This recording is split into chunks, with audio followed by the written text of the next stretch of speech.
Go forth. Numbers 19, NIV. The water of cleansing. The Lord said to Moses and Aaron, "This is a requirement of the law that the Lord has commanded. Tell the Israelites to bring you a red heifer, without defect or blemish, and that has never been under a yoke. Give it to Eleazar, the priest. It is to be taken outside the camp and slaughtered in his presence. Then Eleazar the priest is to take some of the blood on his finger and sprinkle it 7 times toward the front of the tent of meeting. While he watches, the heifer is to be burned, its hide, flesh, blood, and intestines. The priest is to take some cedar wood, hyssop, and scarlet wood, and throw them into the burning heifer. After that, the priest must wash his clothes and bathe himself with water. He may then come to the camp, but he will be ceremonially unclean till evening. The man who burns it must also wash his clothes and bathe with water, and he too will be unclean till evening. A man who is clean shall gather upon the ashes of the heifer and put them in ceremonial clean place outside the camp. They are to be kept by the Israelite community for use for the water of cleansing. It is for purification from sin. The man who gathers up the ashes of the heifer must also wash his clothes, and he too will be unclean till evening.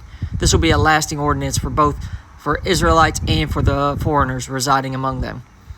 Whoever touches a human corpse will be unclean for 7 days. They must purify themselves with water on the 3rd day and on the 7th day.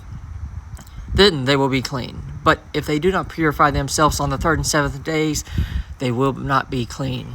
If they fail to purify themselves after touching a human corpse, they will defile the Lord's tabernacle. They must be cut off from Israel.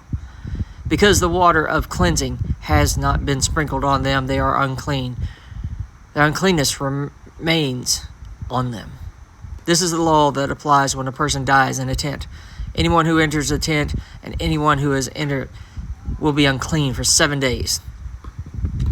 And every open container without a lid fastened on it will be unclean.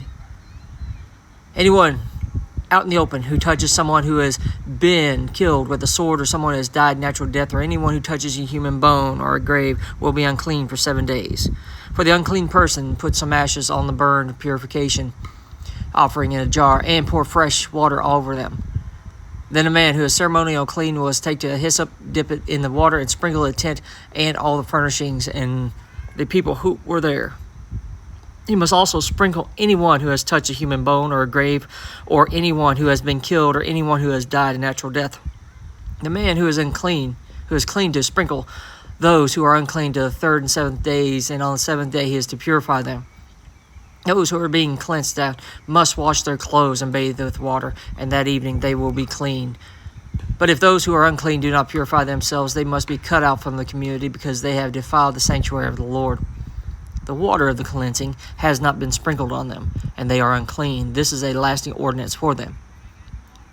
The man who sprinkles the water of the cleansing must also wash his clothes, and anyone who touches the water of the cleansing will be unclean till evening.